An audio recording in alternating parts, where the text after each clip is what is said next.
They don't even cover most of the items. They will cover somebody dancing with partition, somebody ran away with another guy, one hot celebrities coming, somebody slapped somebody.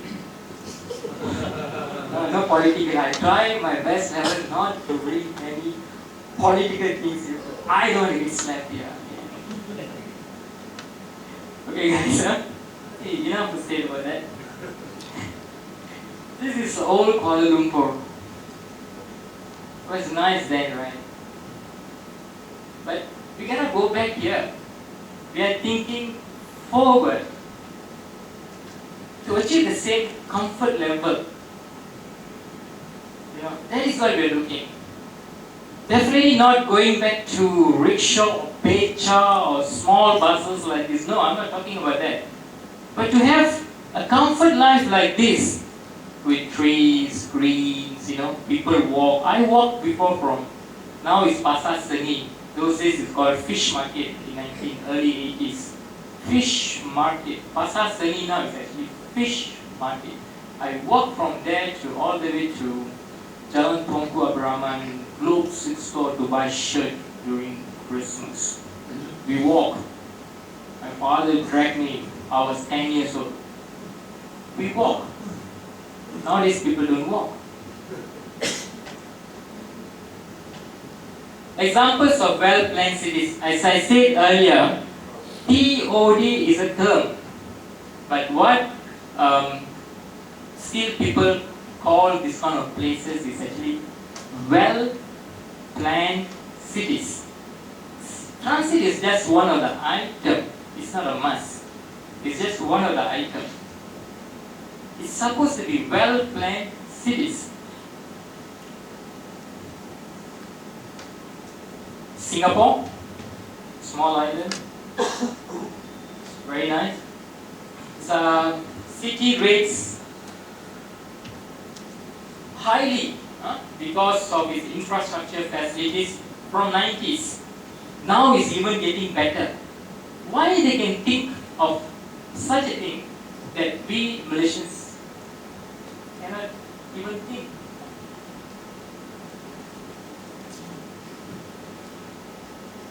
This is India. It's called Chandigarh. Neatly planned. I don't have many pictures, but it's definitely in the internet. It's neatly planned and divided into sectors which are nicely connected to one another. Adding to that, every sector has a park and a shopping street with plantations surrounding them. This is Zurich. Public transport is managed well. It is one of the few cities that connects the main cities with the suburbs. And from the articles I read, the time to reach these places is very good, it seems, because of their well-planned facilities, the transportation, as the article says, connects the main city with the countryside. Paris, wide boulevard throughout the city with squares and intersections. New railroads are coming. This city, the similar view you can see 100 years ago, the article says. And time to time they upgrade. And the latest is actually they have a new railroads, gorgeous buildings were constructed, and it still looks nice. They can do. And we wanted to do something in a Titi Wangsa, and then I saw the budget, it's quite high. The Titi Wangsa Tasik, is it something like that? What happened to that project? I'm not sure. See, we have ideas, we have monies, but the ideas is not really up to the mark where we can really proud to say this is sustainable. Copenhagen, we will never achieve this because here they don't drive car. The city has carried out bicycle. We don't ride bicycles, right? An example of green city urban living. community. This is my last slide today. Very fast. Very, very fast and speed. Okay, I have questions but no question mark. There is no need to answer. No marks will be given if you answer. What type of skills that engineers need? Go back and think about it. Share with young engineers. Share with upcoming engineers. Share with student engineers.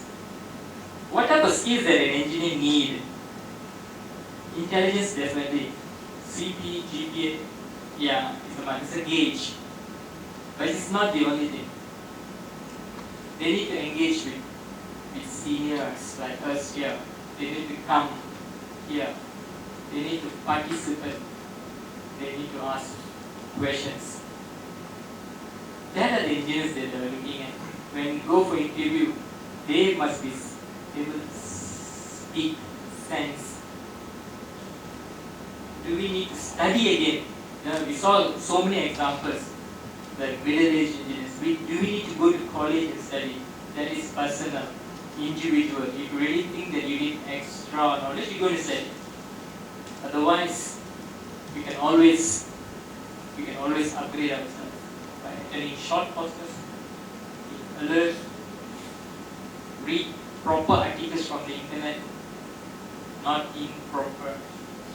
What do you call it? Something is not appropriate, right? Where can we get knowledge? You know now. By now you know already. Is there a teacher who can teach us? A teacher. Do we need a teacher? We are engineers. Do engineers need a teacher? Yeah, maybe. Trainers, right? I teach, you listen, you teach, I listen. That is the best teaching. Sharing business. Sharing knowledge. Are we supposed to think of our surroundings? Yeah, definitely. We have to think when we design something, not only for our fees. Design for future. Think of our surroundings a little bit. A lot of designs has been done without that aspect taken into consideration. I'm quite sad. I involved in projects for years. Sometimes arguments with architects. You are not taking into this consideration. Architects say we got no time. I say no, come on. This is some of the bad experience that I've gone through. Are we supposed to think like an engineer? Of course, right? Of course. I didn't plan to finish the talk this early. I think pretty good. I did my time and I have promises. Any questions you can ask, or else you can go for breakfast. Okay, if there's food still available. We will continue with our AGM after, if there's any questions. The AGM today, all of you are invited. All of you can contribute. Before that, okay, any questions? I have done with my presentation. Thank you.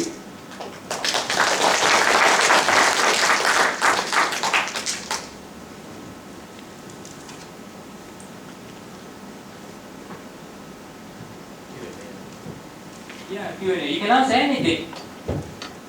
There's nobody. You're not going to test my knowledge, right? Just my experience.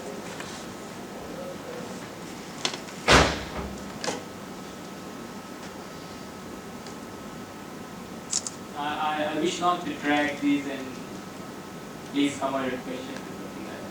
Yes, sir.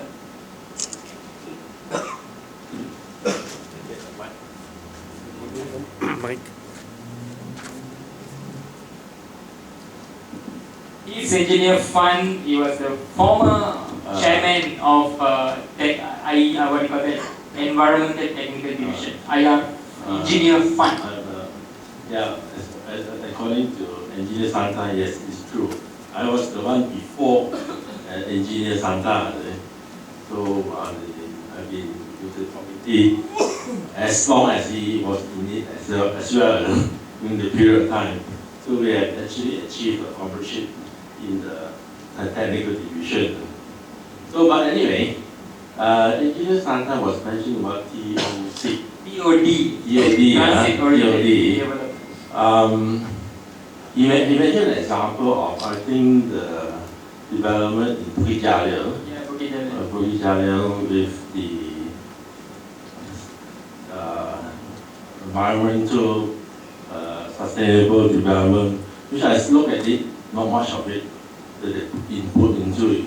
They're using, I think they're using the next door City Hall park to say that they are environmental. That is not true. That is City Hall development. There's nothing to do with them to park there, you see. But I'm from Sunway. I want to tell you about the Sunway experience. And Sunway is a developer that is environmental, not say friendly, but towards an environmental friendly environment. And it is also towards a sustainable development. In Sunway, we have the objective of able to develop in an environment that people like to live in, work in, and do business in it. So in there you see, Sunway from a mining pond in the 70s has today become an integrated development which is very frightening. It is encouraging people to walk, of course not cycle, but you also have an internal BRT system, and you also have a free bus system where people can go from point to point within the city. Now they call it a city, Sun City, you know. That's what Sunway like doing. So what I'm saying is this: we do have a TOD development. Sunway is an example of a TOD development, and we still continue doing it, right? To encourage people to walk from point to point. We are doing canopy walk around the lagoon. People can walk from the university to the Sunway pyramid to do their shopping and to do their makan nearby. Everywhere is it. And Sunway, you notice, in Sunway pyramid, where you go, every floor there is beverage. Not only shopping, but you also have food everywhere, you know. You see, it is actually making people very environmentally friendly. So, in other words, what I'm saying to Santa, Malaysia do have developers that are responsible, who intended to be the sustainable developer in our country. And we are proud to say that Sunway is also, one of the very first developers that go in this direction. But we are very committed to it. We have our own internal water supply, the only one in Malaysia that has supply water within. And we are going for, even now, our future plan is to supply electricity within the township. That is our challenge. We are going to use gas. Gas is cheap. So with gas, we can develop cogen. From cogen, we supply our own electricity within the township. So that is our challenge, you know. So there are developers. Maybe the others like Setia, Eco World, all these will be developing that, and also maybe Genting. Genting is also going the big way towards that direction. So that's my answer to Santa. Okay, thank you very much. Thank you. That's very, very positive. I'm glad with that. There are other developers as well. The reason being I didn't name them here because it's not a commercial talk. Is eye-opener talk. Is engineers' role in sustainability. So I didn't mention any of the developers' name. Again, I repeat because this is not going to be a commercial talk. Or this developer is doing project here, developer B is doing project here, project C is doing project in Johor Bahru, this place, a lot of things are done. That is for you to find out. Thank you very much. It's a very good input from Engineer Fund. Any other?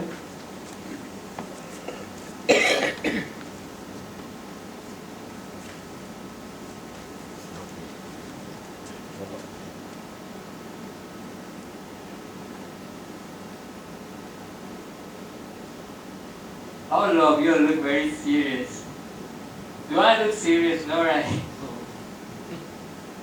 I would like to conduct this talk as friendly as much as possible. So you all can ask any questions as long as not political questions. We don't want that problem. Yeah. People like to speak political issues from morning to night, but not in IEM. IEM, we are professionals. Since nobody asked, I'll volunteer to ask a question. Thank you. With the development of... 1 minute. This is Engineer Hussein, our very much senior staff. He is with us in environmental division for a very, very long time. I look at him as my mentor. He worked with the government department, safety, DOSH or something like that, right? He No. Some senior post. I was his Petronas. Okay, sorry.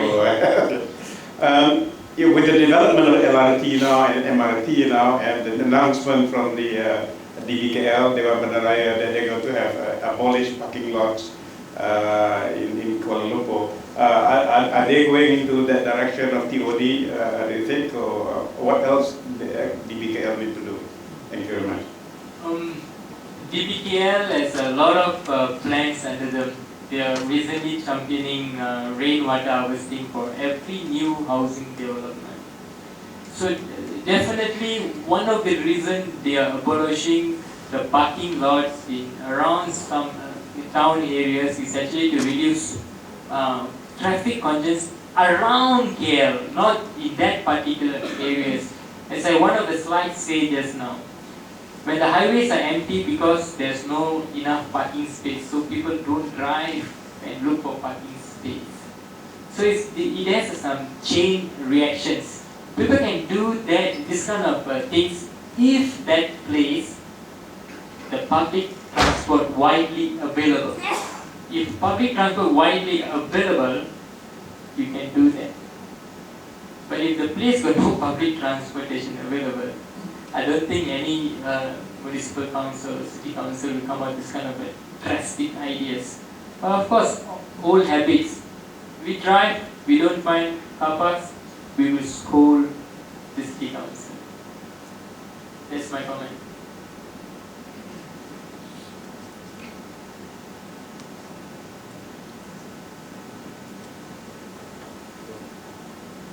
Maybe I want to share sustainable development. He is Mr. Chiu. He's my deputy chairman in environmental for the past 3 years, and he's going to be the next chairman. So, okay, because actually I'm specialized in the sustainable development in my university, Henry Ward University. So actually what happened today is environmental itself actually is only one aspect. Sustainable development actually got 3 pillars. One is economy, social and environment. So toward the sustainable development, environmental itself is not enough. So maybe Engineer Santa would like to share with us how actually social and economic status in Malaysia, okay, also one of the constraints, okay, toward the sustainable development. Social economy. Okay. How social and economy going to affect the sustainability, right? Look at some of the slides that we had. Just take say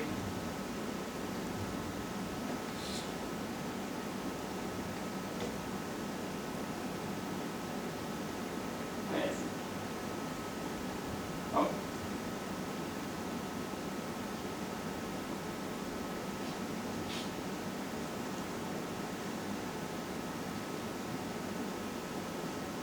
I'd like to explain with some pictorial stuffs.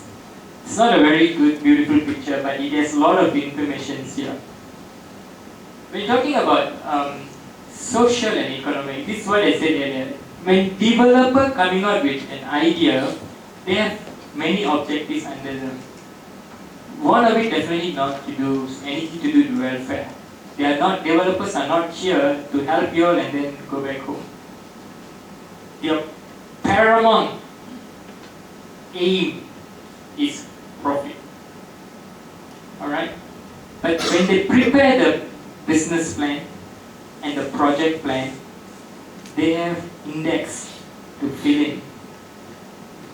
There will be environmental one topic.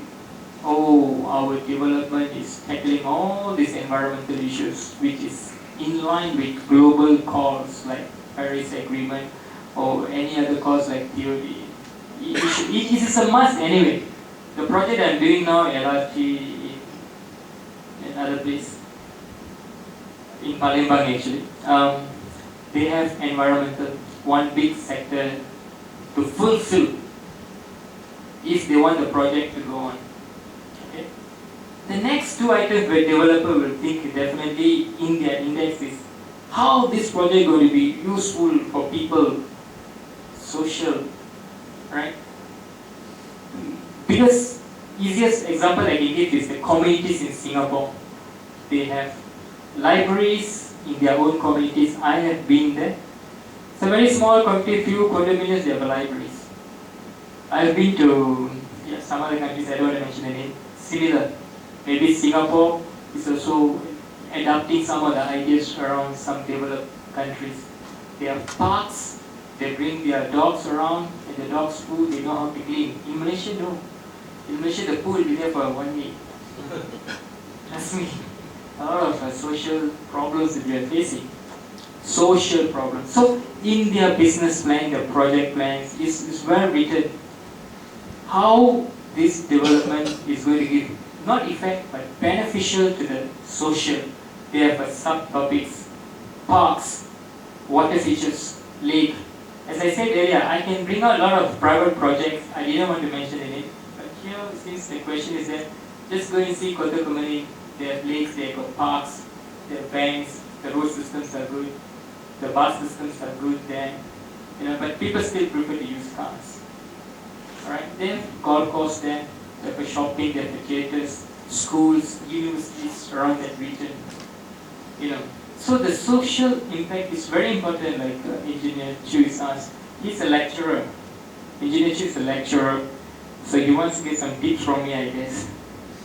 So the social aspect is very important. If a student is preparing a project paper, if the social aspect is not good, you're going to lose marks. You lose marks, you don't get A, B, or maybe C. So in a project, there are guys given scope. They engage the person, you prepare the business plan to be submitted to bank loans. Their bank loans are huge, billions. They don't use pocket money. So they must have a proper business plan with them to apply for the loans for approval until minister level, bank negara level maybe. There are so many stages of approval before they can get the loans. They have this important aspect as a social. Economy is a win-win situation. It's a win-win situation between the developer and how much government will gain in the long term by collecting tax or whatever in that region. If the economically is not viable, that means the project is not viable. So they won't do. So the economic issue is the life and death. You must see people's affordability, whether they can buy the properties there, and whether the property is going to go up in that area, whether there's a place for expansion later, whether there's a space for public transport to be introduced later, like transit and so on. So economics cover a big major aspect. So all this must be coincide with sustainability at the end of the day. That is what I'm trying to say. It is not a must. People are not doing it. They look at social, they look at economic, but they don't really give weightage to the environment and sustainability because that is not going to give them money. That's all.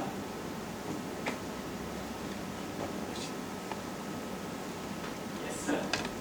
Okay, just to add a little bit to the topic, the idea of sustainability, I think we all engineers have to really get used to this idea.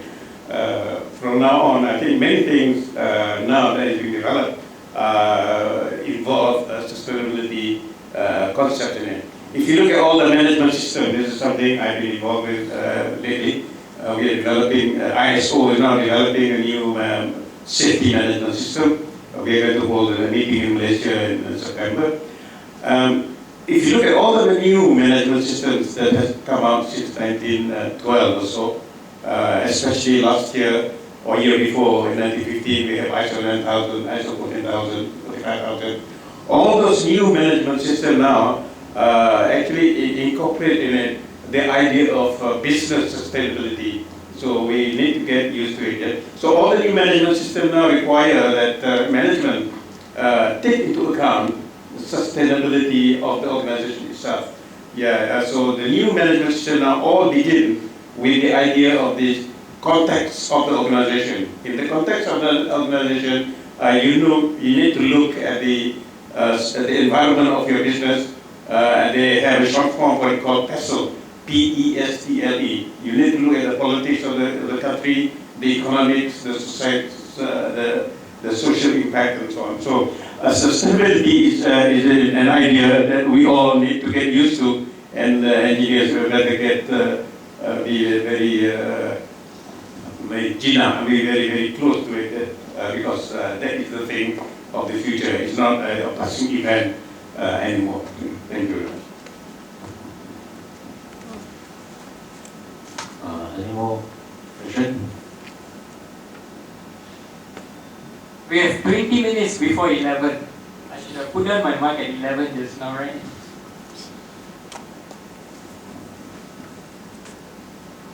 Any young engineers here would like to ask any questions? It's good to ask questions.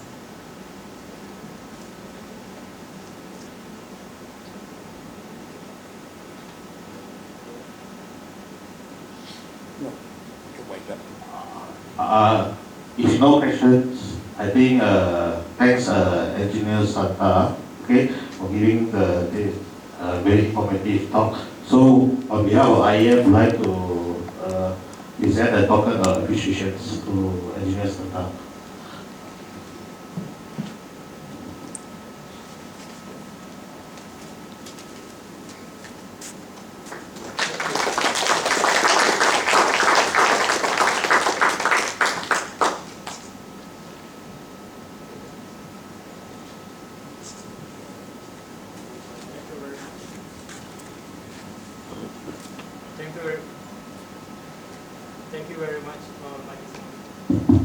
Thank you very much, everybody. As I said earlier, maybe Engineer Chu will make an announcement regarding the AGM.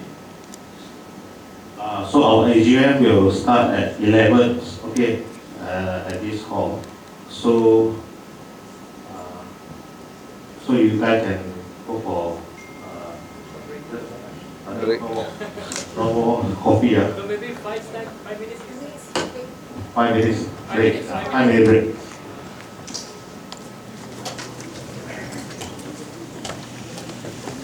Okay, that was a good talk. I didn't know what you were going to talk about that. I didn't know what I'm going to talk about.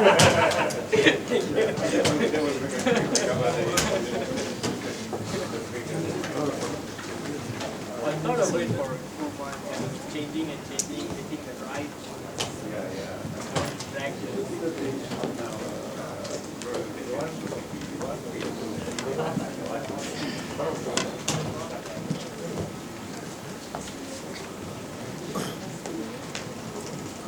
But then I someone we can ask something.